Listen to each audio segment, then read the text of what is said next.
Hi, I'm Tiffany Domina from howtoentrepreneur.org, and today I have a special guest, BenjisDad from BenjisDad.com or YouTube channel BenjisDad, and we'll be talking today about becoming an influencer. I know a lot of people that watch this channel are interested in affiliate marketing, interested in starting your own businesses, and there's a difference between an affiliate site and an influencer building your personal brand. So today I really wanted to talk to you about that and to share the platform with Benji's dad because he's done a great job over the last couple of years at building a personal brand. So today I want to start with your background. So can you share with us how long you've been in business? Oh, hey Tiffany, it's good to be here. Good to be on the channel. So Yeah, how that long? first. You gotta have the typical YouTube. Glad to be here on the channel. Same way.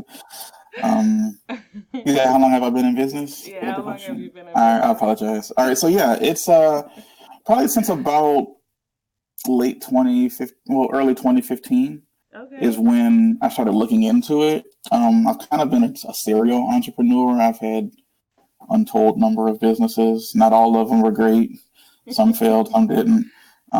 By far, the internet marketing has been the most profitable. So probably I didn't take it super seriously until probably mid to late 2016. So I probably took a year of just kind of dawdling around, just trying to go the free route with a lot of stuff and just wasting a ton of time watching a million hours of YouTube until I actually just bought a training that told me what to do step by step. But around the time that we found out that we were pregnant, things started kind of ratcheting up because we had to get serious in Yeah. terms of starting to. My wife wanted to quit her job at the time. I remember at first I was like, "No, you can't quit your job. I can't afford it all on her own." And then she just kind of hit me with the, what, you're just gonna have to figure it out. I was like, oh, time to put the Ouch. the big boy pants on at that point. So Ouch. so I started just trying a few things, hit my head a whole bunch of times, but eventually stuck with something that worked, and so far I was able to not just replace her income but replace mine as well, and it worked. It's worked out pretty well. That's awesome. So, you say you tried a few things. Did you try a few things online or were most of your business ideas offline? Most of those business ideas were offline. I moonlight as a DJ every now and then, so I got pretty good at becoming like a mobile DJ. I would basically bring the whole party to places. Oh, Uh, cool.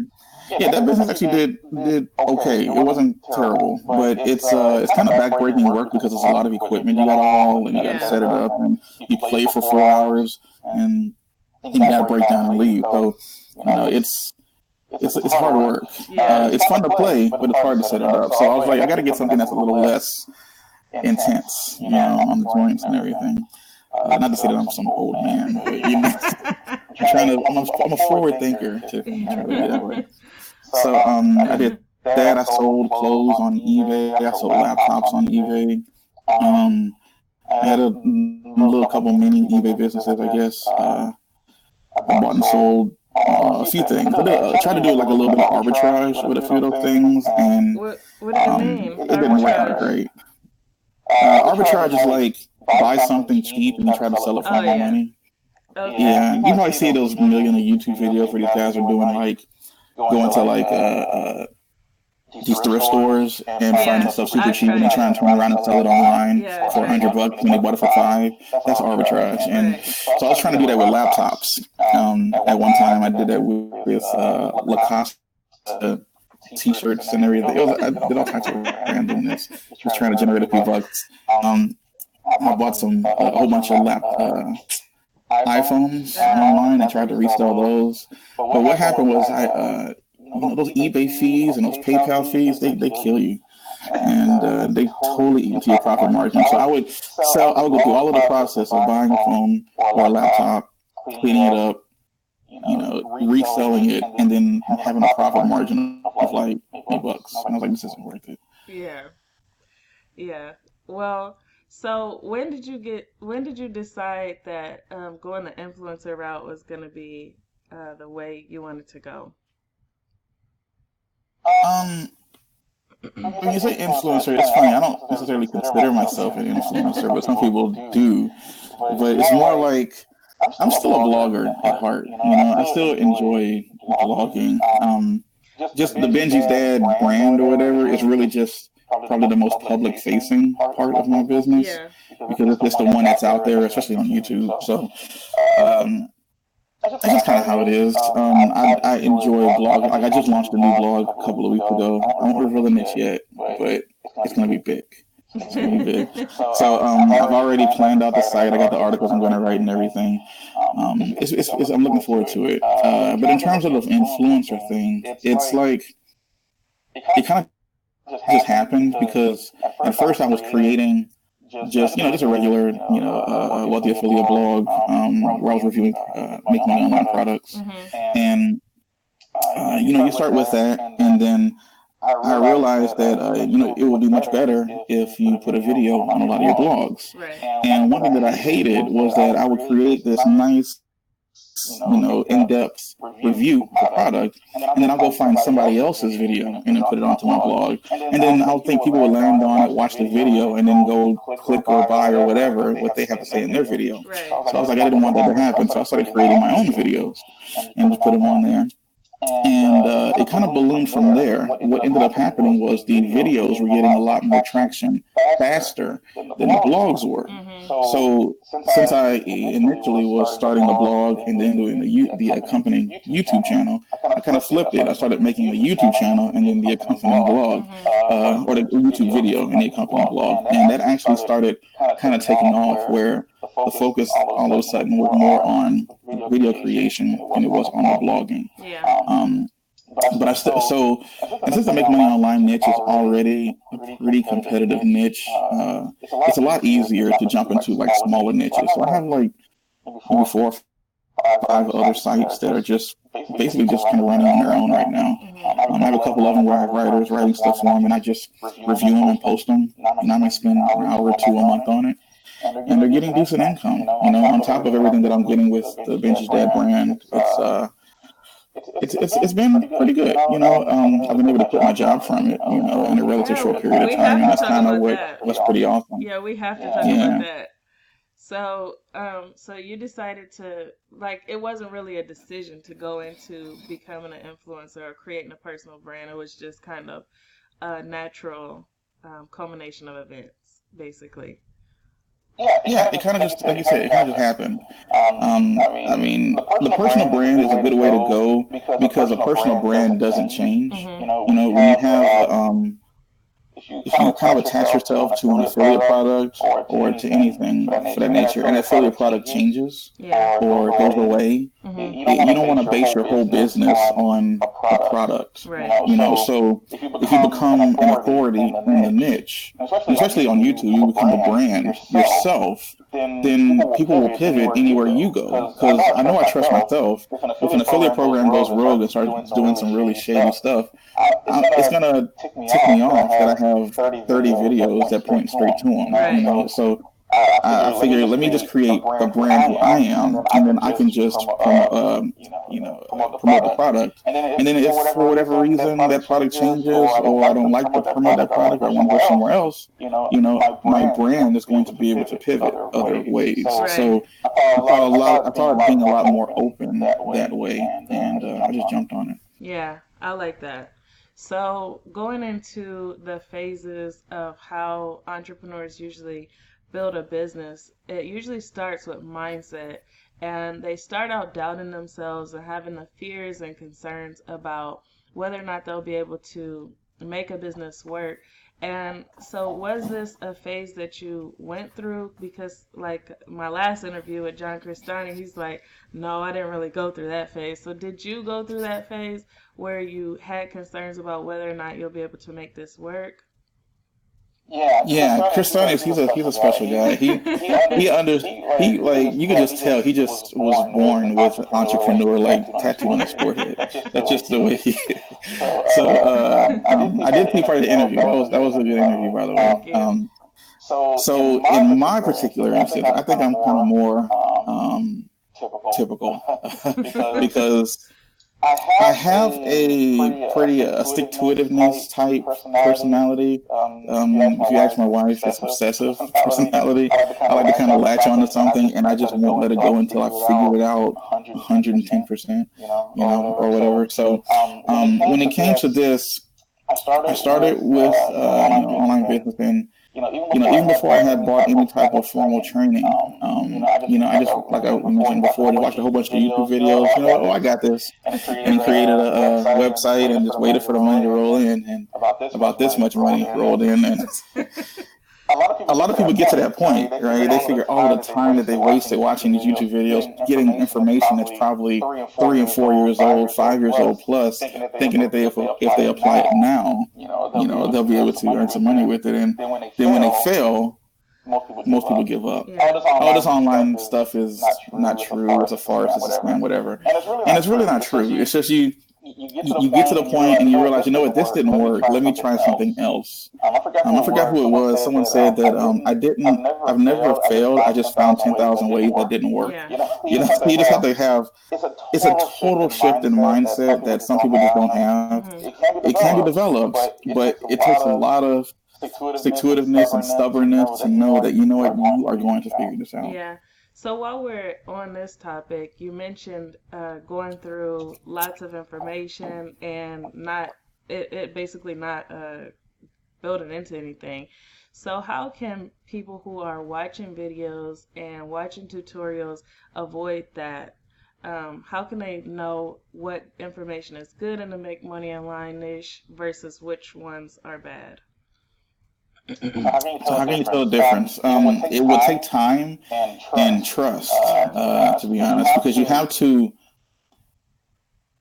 kind of see what's going on actually is working. Yeah. And it's hard to quantify because a lot of people online, especially influencers, they never give you the whole deal. Right. They never tell you every day. They tell you just enough just to kind of entice you to go buy their product or something, So it's tough. And I particularly believe that people who share 80% of what they know and then leave the rest, the other 20% in the training course or whatever.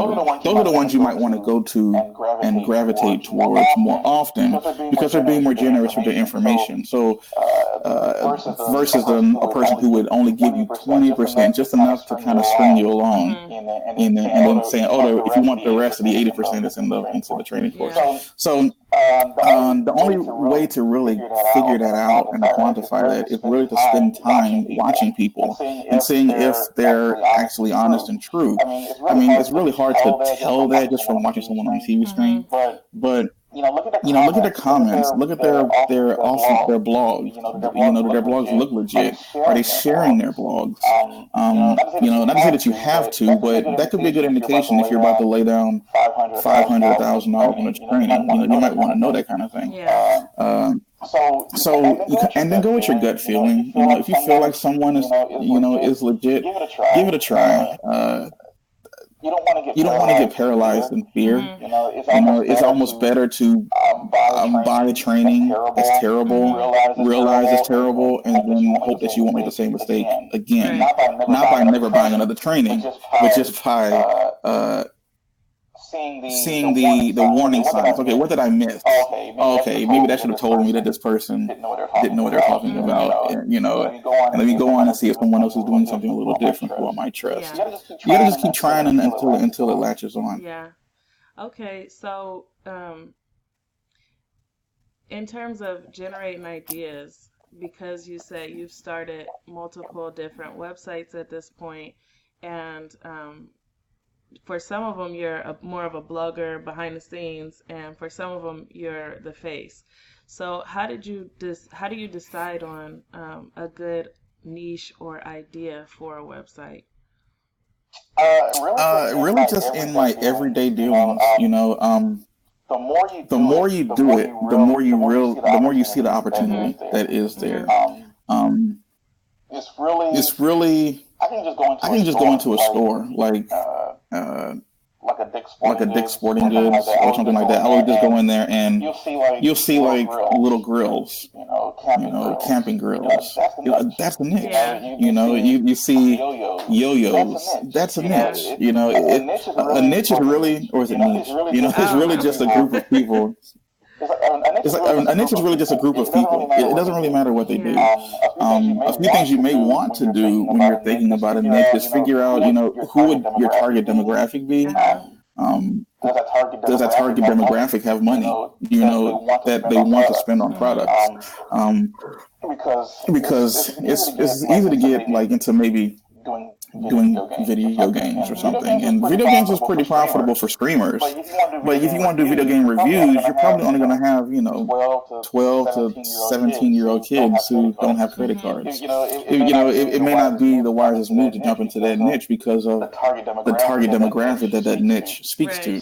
So you just have to kind of be honest with yourself, figure out what you like. And not that I'm knocking the video game niche. You can really jump into it if you really dedicate yourself to it. But that's a couple of the questions that I would ask myself. In terms of whether to put your face on it or not, I think it depends on how deep you want to get into it. Is it just a passing interest that you're going to be stuck on for a little while and then you won't even care what it is, in a year or 6 months?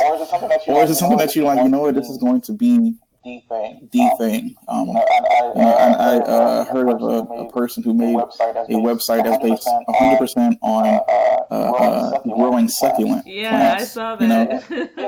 Yeah, exactly. And she's built a $200,000 a year blog just from that. So you can really choose anything, and as long as you just give your all to it, it'll work out. So have you had any that flop? Oh yeah. And have you noticed like a trend for like maybe characteristics of the ones that flop that you can share so that people can avoid situations like that or lower the risk at least? Well, a flop is relative because some people can see a flop and then make a couple of tweaks here, add some articles there, and all of a sudden it's no longer a flop. So it just depends on what your main monetization strategy is going to be.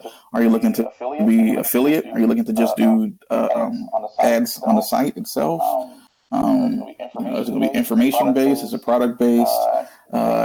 Things that I would probably watch out for, especially with the newer blogging, not really blogging, but the newer Google updates that have come out recently is be careful with the what is it, the YMYL, the money your life type stuff. You want to be careful of that. Not saying that you can't get into it, but all you have to do is just be sure to look at the search engine results pages before you start writing, and make sure you're not having to go up against like huge heavy hitters. It may not even be worth trying to write an article for it. So I would watch out for that. But you can really turn any site into something because I think Google has like 3.5-4 billion users. I mean, you only need a small fraction of them to really make a decent income. So to clarify, the Your Money, Your Life, or YMYL is the healthcare niches, the ones that are about finance or wealth, the things that really benefit or tear up your life. So with those niches, they're looking for more credentials nowadays behind with the writers and with the people, the staff who are creating the niche, because they want to make sure that that you're getting good information. So yeah, that's true. I wouldn't necessarily 100% shy away from them. But just know if you're gonna jump into a niche like that, it's gonna be kind of grueling. You might have to go maybe 18 months, 2 years before you start seeing a decent return on a lot of your stuff. So I still recommend going into it, but just know that it's gonna be a haul. But I have seen some of the websites who start with a different traffic channel, like Pinterest, and their healthcare websites. Yeah. They seem like they can take off pretty fast because Pinterest doesn't have the same process as Google and YouTube and I don't know. I've seen some websites like that that really take off in the healthcare niche just because they have really nice pins and good content. Yeah, well, depending on your traffic source, that Yeah. does make a difference. At one time, Facebook was a good traffic source for organic traffic, and now it's Yeah, not even right. close. So I mean, Google is somewhat similar because you are kind of depending on someone else to rank your Mhm. site, but Google, in terms of size, is insane. You know, Pinterest could do something similar in the past. I've heard rumblings of people saying that they were getting, 80% of their traffic from Yeah. Pinterest, and now it's dipped down to like Mhm. 50. So places like Pinterest are getting smarter, and they're realizing that the longer people stay on their platform, the more money they're going to Right. make. So they're going to start suppressing people from posting links that are going to take them off of Right. Pinterest. So you have to kind of look at it from the business's Mhm. standpoint. So it's quite possible that what Pinterest is doing could eventually get less and less in terms of the traffic Yeah. generation. Not saying that Google could never do Mhm. that, but at least over the last 20 years, Google has been one of the most consistent places on the Yeah. planet. Like, not even kidding. So I would not. I mean, huge companies and billion-dollar companies are built on what Google Right. does. So they're almost, hate to use the political term, they're too big to fail, almost. Mhm. So but then that's also another reason, we're going back to the influencer thing, where being an influencer and having like maybe your own email list, your own website, things that you own, you can at least direct people to places, even if a Pinterest traffic were to die down, even if a Google's traffic eventually starts to die down, or for whatever reason, if you have the authority itself, you can direct people wherever you want Right. them. I completely agree with that because I think that as an influencer or creating your own brand, you are more focused on the relationship and more focused on attaching people in a relationship with you and your brand. So because of that, when algorithms move around or whatever, you've helped so many people that they come back to you regardless of what Facebook is doing. I think that's the most important asset you can have is your reputation. So yeah, I agree with that. Personal branding is gonna carry over and withstand algorithm updates and all that. So going back to my questions. um, so did you go through the phase where you were getting feedback or counsel from other people and you were trying to see did they think the idea was good or do they think this is a good niche idea? Do you do that when you're starting a website? Get feedback?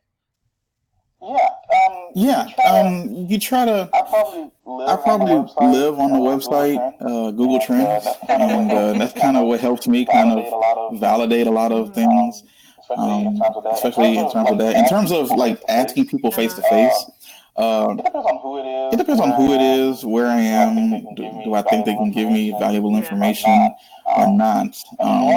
And then bloggers nowadays, especially, they're so tight knit with their niches. They don't want to tell anybody that they got this $1 million idea. So you just kind of the best way that I probably validate my niches is probably with Google Trends and just looking at the popularity of it. Does it seem like this is a big niche, or are there only 10,000 people in the world who are Uh-huh. interested in it? That might not be Yeah. enough, you know. But if there's a million people interested in it on a monthly basis, that's a 6 or 7 figure income right there. So you just have to kind of look at it in terms of does it make Yeah. sense, and I know that's kind of hard to say because you can't really something really can't make sense unless you already have a sense Mhm. of it, So that is a little bit of a ambiguous term to say, but if it makes sense, just give it a try. Why wouldn't anyone be interested in it? I'll give you a quick example. I almost jumped into the LARPing niche. I don't know if you ever heard of LARPing No. before. It's a niche idea right there. So LARPing is it's an acronym, LARP, live action role play. So it's kind of like when these people they go into the woods or something and they dress up like knights and they just pretend to fight each other. Right? So the way I looked at it was like, okay, there's a ton of people who actually, well, I don't know about a ton of people, but it's a huge interest in it online, if you ever saw it. And there's a lot of equipment that you can buy, with LARPing, because you got to buy all of the suits and the hats and the weapons and everything. So you're like, okay, it checks that box, but then what other? But then you're like, does it pass the test of the number of people who are interested in it? And that's kind of where I ran into a roadblock, because I couldn't tell if there were a lot of people actually interested in the subject. There is a lot of people, but is it enough for you to make a full-time income from? And that's kind of what the idea was there. And even though I say that, that doesn't mean that it can't be done. I actually had a hard time finding affiliates for LARPing as well. So I figured there's not many websites out there on it, and there's not many affiliate programs out there on it. That might be an indication right there that I need to go somewhere else. So but somebody else who loves it might jump into it, and they might do well with it. But to me, at that moment, I didn't like it enough and enjoy the subject enough. I was just looking for a quick niche that I can create a quick niche site on, and just never ran with it. So that's kind of how I validate a lot of it. Does it make sense? So you are married, and that's kind of the basis for BenjisDad, the brand, is because your wife got pregnant. So has she been in the know of the different projects that you're working on? Or is she like, yes, go, you can do it? No, my wife has been extremely supportive. Awesome. And she knows I'm not like insane. She knows I'm crazy, just not insane. So she, and I've always, tried to prioritize stuff, especially in terms of money. Sorry, I heard in the background. Especially in terms of money. I remember when I had moved across country when we first got married, and I didn't have a job for like 3 or 4 months. And it takes about that long to really find a job. And when she had a job at the time, we were able to stay afloat, and then eventually I was able to get a job, and I held it down, 5-6 years, so. And I don't, in terms of money, I don't do stuff lightly. I try to okay, is this a good, smart move? What is this a safe move? And then you start to introduce children into the mix, and you got to start making some super decisions. But when it got to the point when things were low, we kind of talked about earlier about doubting yourselves. You work on a site for 8 or 9 months, and you've made $12 total. That's disheartening, But, she was always there, well, did you write your log today? Kind of a thing. And it's like, okay. So, she would remind me of it. And then, some places online I would go to try to get a little pick me up. It helped out, it helped out really well. And because of that support now, we've been able to, live, relatively comfortably, with the income from the business. And within the last year, I was able to call it quits, and now I get to stay home with it. So, even if she didn't see it before, she definitely sees it now, because it's been really helpful. And I'm really excited to talk to you about prioritization, since you just quit your job recently and you were married, you had a child. So a lot of people who are starting out with, whether it's affiliate marketing, influencers, or just business, whichever type, that's an issue that they have, is how do I fit the time in to work on this, or how do I find the money to invest in this? So how did you prioritize your business while you had a job? Were you working full time? How did you take care of Benji? How did you still be married? How did you still do the married thing? Yeah. Well, we weathered the storm, so we're still married, which is a good thing. So,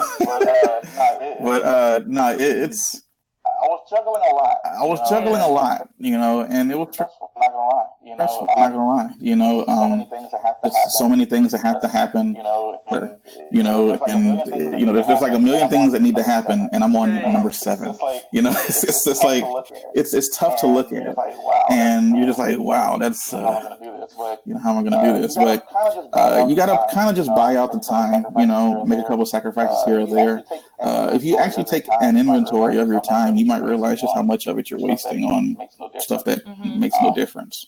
I used to be a huge binge watcher. I just sit down and watch a new TV show, and if the show is like maybe 5 seasons, and each episode is an hour, and it's like 20 episodes a season, that's 100 hours that you just, I'm not gonna say wasted because you enjoy watching the show, obviously, but what if I skipped on binging the show, binge watching the show now, and spent 100 hours working on the business? And that's kind of what I started doing. So I kind of cut out TV for a while. Started watching TV. I cut out just random stuff that really didn't make much sense to do at the time. And then when the business started to generate income, that's when you really start to realize, whoa, this is working. So then you start to devote a little more time to it. And then as you devote more time to it, then you start to get better and bigger returns from it. So the prioritization is, making sure that your family's taken care of, your financial responsibilities are taken care of, spiritual responsibilities. All these things are making sure that you get these things done. And then the times you have left, if I'm getting, 6-7 hours of sleep that night, I might get 5 hours of sleep because I'll work on it an hour or 2 later, or maybe wake up an hour or 2 earlier just to get a blog post out there. So in terms of prioritization, you need to really look at the things that actually move the needle in your business and do those things first. And the number one thing is content creation. You have to create the content, especially if you're going to go the free advertising route. So you got to create the content. There's so many distractions in terms of your business, online business especially, because I want to get the logo right, and I want to get the design right, and I want to get this right. And I was just like, one of the example I use is there's a website called the Drudge Report. All right, and the Drudge Report is like, it's a little political site. I don't promote it or anything, but it's a good example. But if you go to the Drudge Report, the website is just a plain white website. It says the Drudge Report, and there's a whole bunch of articles on it. And it's one of the most heavily trafficked websites in the world because they talk about political stuff. But I try to show that to people and say, hey, this website is super plain. There's nothing, the logo for the Drudge Report is just like in Times New Roman, the Drudge Report. That's it. It's a terribly designed site, but they have good content. People like the content that they produce. People go to the website and they read their stuff. So you have to create the content, which is the hardest, most arduous part of creating a blog. But if you kind of learn to enjoy it, sometimes people will get started in this business and they'll do it just enough to hate it. And you just don't do it just enough to hate it. Kind of commit yourself to it. Set goals, set time frames, and just do it. And if you can get the blog content out there, it's better to have a poorly designed site with a terrible logo or whatever, but it has 100 blog posts on it versus the other way around that has 3 blog posts on it. The content is what's going to draw the people. So in terms of prioritization, after you get all of your life stuff out of the way, then concentrate on your business, sacrifice an hour or 2 here or there, and do it consistently, and you'll be able to build something. So there are some people who their income, they have a serious income problem when they decide they want to start a business, to the point where they might be considering, can I buy groceries still and pay for this business, or can I pay for my mortgage and pay what I need to in the business? Do you recommend that people in that situation still invest in their business? Should they get loans, or how do you recommend that they hold off? Or what do you recommend for that situation? That's a loaded question, Turkey. That's a loaded question, Turkey. So here's the deal with that. All right, so here's the deal with that. At least this is what Benji's dad thinks. All right, so you have to prioritize. You have to prioritize living. You can have the greatest business in the world. You can have the greatest business in the world, but if you have nowhere to live, you have no business, you have no business, but you have nowhere to live, no food, you're not feeding your family. That's negative. You shouldn't do that. Negative. You shouldn't Starting do that. Starting a business, especially a blog, and especially if you're going to go the free route because you may not have the income to really invest in it early on, then you need to sacrifice your time. Your time is what's going to end up taking everything. So I can't tell you whether or not you should use money that you should be allocating somewhere else to start a business. That's a decision you have to make with whoever else you make that decision with. That's not for me to say. What I will say is that be honest with yourself and allow people to remove who try to remove roadblocks out of your way. There's a big difference for the person who can't afford their mortgage, and then they're looking at starting an online business versus somebody who has Netflix, Hulu, Apple Plus TV. They have like 3 or 4 different streaming services paying $50 a month on, and saying they still can't afford starting their business. Cancel the services and start the business. There's your $50 you need right there. And you have to just prioritize the things in your mind. How important is it that I sit here and watch Netflix for the next 6 hours? I can cancel the service, save my $10, $12, and maybe invest that into a business. In terms of investing, you have to, that's a different mindset as well. There's good debt and there's bad debt. Bad debt is going to dinner and running it on your credit card and never paying it off. Bad debt is going to buy those new sneakers. Bad debt is going to buy a car that you probably don't need, kind of a thing. That's bad debt.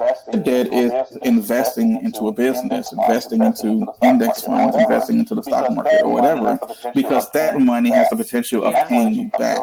And that's the way that you have to look at it. I agree with that. I agree with that. The bad the bad debt is the consumer debt, the stuff that you buy for yourself that's not going to pay you anything. And the good debt is the stuff that will pay you back. I've seen some people who are completely anti-debt, and I get it, and I understand why. But then there's things like oil fields and stuff, and radio stations or huge enterprises that you would not possibly be able to get just by saving your salary. So I think that the good debt is, like you said, the stuff that'll pay you back. So as far as proving your concept, at what point did you know that this business may be able to support the lifestyle that me and my family want?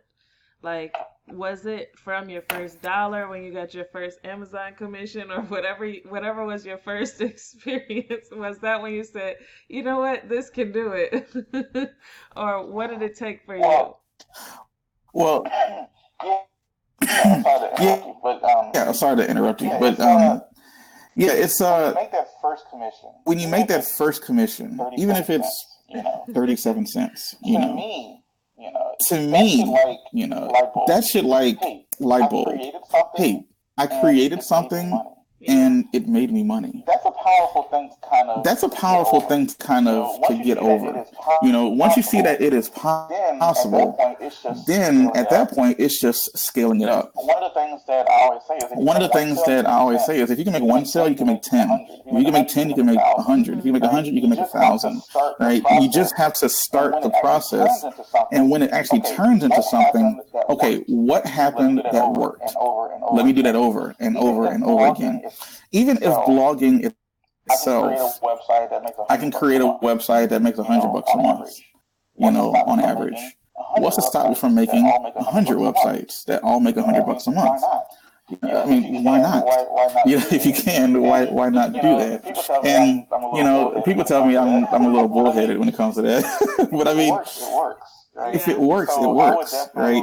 So I would definitely like look at it in terms of that, see that the process works. Oh, this process works. Now let's double down on it and keep producing that same content that got you that first sale to begin with. It's kind of a weird thing to say, but you really only fail if you give up. It's kind of hard to quantify that because it's, of course, if you never give up, you'll never fail. But that's the mentality you kind of have to have. If you don't give up, then eventually you'll find something that works, and you just go with it that way. What you're saying, I've been reading a lot about diligence, and how much of a competitive advantage it is, and one thing that Grant Cardone says is that he said it's never crowded when you go the extra mile.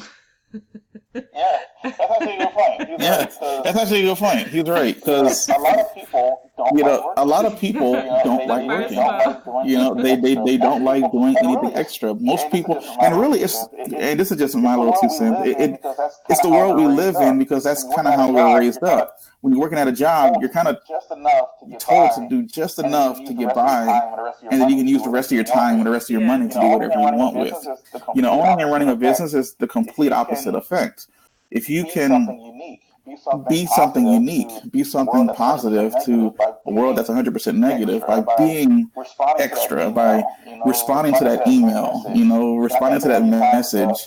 I can't tell you how many times someone will post on a blog or the YouTube channel, and like within a couple of minutes, just because I happen to be on my phone, I'll respond to it, and they're like, "Oh my God, you responded to it! That is so awesome!" You can make a person's day, and like I'm like, dude, I'm nobody, So like, it's going the extra mile does help because that's how you create raving fans, and when you're an influencer, that is what you're trying to do. You want to be that rock band that people will go all around the country just to hear you play.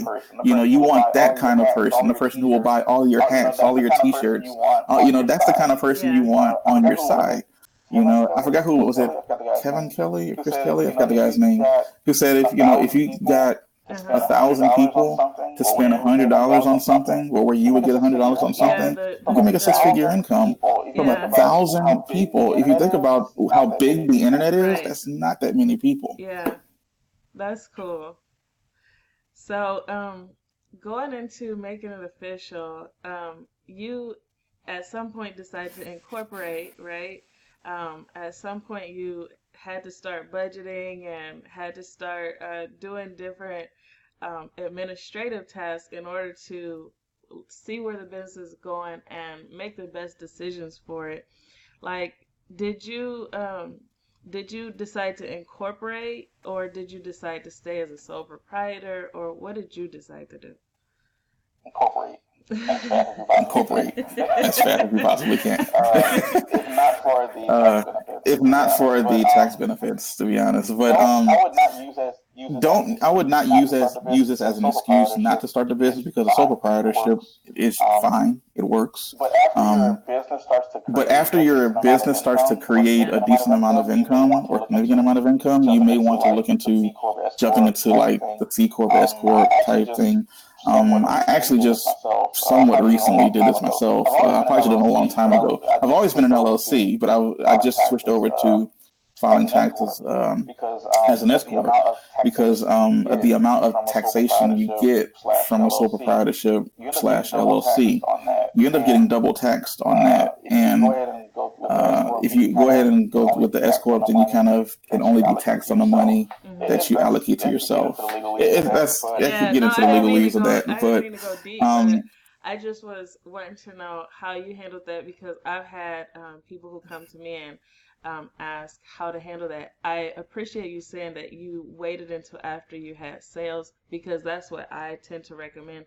A lot of the people, before they've even made the website or before anything, they're already thinking about incorporation. In my opinion, they should wait until after they have some liability to protect. Exactly. You gotta have something to protect. That's the whole point of the LLC anyway. And if you want to go a step further, the S Corp gives you even more protection. So it just really depends on stuff to do, what it is. Extra administrative stuff once you incorporate, like you said, S corp, that's quarterly taxes. Like, it's just not necessary if you don't have the sales coming in. Nah, as long as you, even if you did something as simple as just, getting out a spreadsheet and just tracking your expenses, that way you could at least count that on your taxes. I think it's a Schedule C or whatever on your taxes. You just fill that in, and then you can start getting some tax benefits from that as well, to be honest, because you start to have the write-offs. If you're just working a job, and even if you don't own a house, you're probably getting eaten alive in taxes. Having a side business is a great tax haven. So I would, I definitely recommend it probably after you start to get a few sales, because you start to have some income coming in. But if those expenses start to creep up as well, then I would maybe start then. To start an LLC in most states in the United States, it's not super expensive, and it takes it doesn't take very long to do. At minimum, I would say at least get a tax ID. They're 100% free. Go to irs.gov, get your tax ID. That way you don't have to worry about floating your social security number all over the internet. So other than that, I would wait until you start getting significant expenses, and maybe start until you start making, income. And then once you get to the big income, then you can start, looking at S corp, C corps, and start doing a corporation, and then get a lot of the tax benefits from that. And so in terms of getting customers, you get most of your customers from YouTube, or do you still get most of your customers from your website? Google SEO. I definitely get the most of my customers. SEO. I'm sorry, go ahead. Definitely I get the most amount of customers depending on the brand. Depending on the brand. For BenjisDad, definitely YouTube. It's a great source of business. Over the last few months, even though I hadn't posted on YouTube, I actually have been learning paid advertising. So I bought a course. Oh yeah, there you go. I bought a course to teach me Facebook ads, and I'm gonna be honest. When I first started, I could not get a Facebook ad approved to save my life. I could not, and it would get so frustrating. And when I finally got one approved, it wouldn't make any money, and I just why am I doing this? And I would stop, and then I go blog or something. It wasn't overnight success. No, not at all. What? No, not at all. It took a long time and a lot of money. It takes a long time and a lot of money. Well, that's why I don't necessarily recommend paid advertising to somebody who is just getting into the business if they don't have the income, or not the income, but the capital to get started, because it's going to take money to figure it out. And I remember I had wasted so much money in Facebook ads, again, being stubborn, just going through what people were saying on YouTube versus actually buying a course that told me exactly how to do it. So I ended up wasting more money doing that than I did if I had just bought the course and done it right from the beginning. So now, I'm not going to say I'm proficient at Facebook ads, but I can set up a campaign and make it profitable. I couldn't do that before, and now, and it's really powerful once you start to get into the paid advertising portion of it, because the scaling that you can have with your business is insane. Because now, instead of doing attraction marketing and having people find you, you can go out and find people. And as long as your return on investment is positive, then you're going to always be making a buck. And it's somewhat paid advertising as well, somewhat helps in terms of being out, because when you do attraction marketing with your blog, with YouTube, you are somewhat at the behest of whatever YouTube decides to do with their algorithm, or whatever Google decides to do with their algorithm.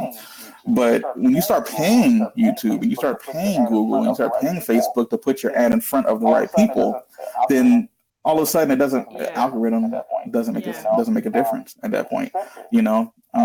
It's expensive. Let me just throw it out there. It's expensive to do this. What budget would you recommend getting started with? If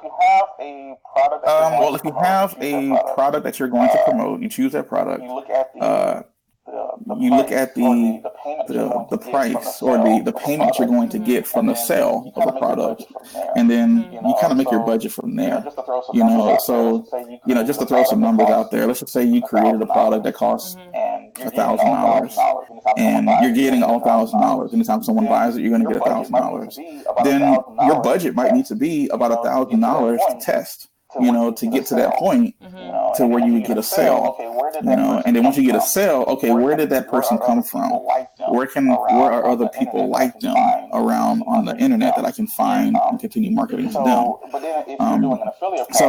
then if you're doing an affiliate product, and that's what a lot of people try to do, they don't have their own product, so then they start dumping paid ads into an affiliate product, or start dumping money into ads for an affiliate product. Then all of a sudden that $1,000 sale, the course creator might be getting 500 of those dollars. So that kind of cuts the amount of money that you can test in half. So but if you know what you're doing, you could probably get a profitable campaign just by spending $200 or $300. But if you don't know what you're doing, you're probably going to end up wasting a ton of money. Yeah. And of course, it depends on how well the product converts, the demand versus the supply, all of that stuff. So now I've gotten to ask you a lot of questions, and I want to also ask you, where can people learn more from you? Okay, well, the main thing is the YouTube channel. Obviously, so YouTube.com/BenjisDad. You can also follow me on Instagram, BenjisDad Official. I post there multiple times daily, so be sure to follow me there. I've said that once or twice, as you can tell. But those are the main places where you can find my brand there. I haven't taken a hiatus from YouTube for the last few months, but really I was only doing that so that I can learn Facebook. And so I have a new video that's going to be dropping this week. So I'm excited about that. Going to get back into the groove of it. And getting ready. This is a good time of the year for online marketing because of the holidays coming up. So gearing up for sure. And what projects are you working on now that someone who wants to learn from you should consider looking at? Well, right now I am rebranding and kind of re-putting together my YouTube course. I'm going to be putting a webinar together where I'm going to be teaching a lot from the webinar, and I'm looking forward to all of that kind of coming into fruition within the next couple of weeks. What else? I have a couple of, like you mentioned earlier, a couple of blogs I'm working on at the moment. There's always something in the hopper. Always something kind of going on. One thing when you're working. Yeah, exactly. One thing when you're working a regular job, someone's always telling you what to do. When you're working on your own, you kind of have to create those things yourself. So I basically kind of set up projects and I try to put dates on those projects, and then by doing so, you get stuff done. So that's cool. So that's what I'm looking forward to right now. On the beach for years, and then the business is just working for you. Oh, yeah. I can do that now because I created something, but no, it's you got to work out to that point. Unfortunately, online, if things are certain people respond to certain things, and depending on the demographic you're going for, your Ty Lopez's and everything, who's flashing the cars and the mansions and everything like that. That talks to the demographic of people he's talking to, which is people in their early 20s, who are like, oh, I want that Lambo, making that Lambo money. It's just, Ty speaks to those guys, and then Ty speaks to those guys, and he does very well because of it. So that's not necessarily my demographic. Mine is probably more the family guy who's just trying to make a few extra bucks, and turn it into something. Yeah. So it really just depends on where you're going and where you want to be. Cool. I appreciate you coming on and answering all the questions for me. I was able to take away a lot from the interview, and I hope others are able to watch it and take away a lot from the interview as well. Do you have any final thoughts you want to leave with someone who is trying to start or grow a business and might be having a difficult time staying motivated or getting started?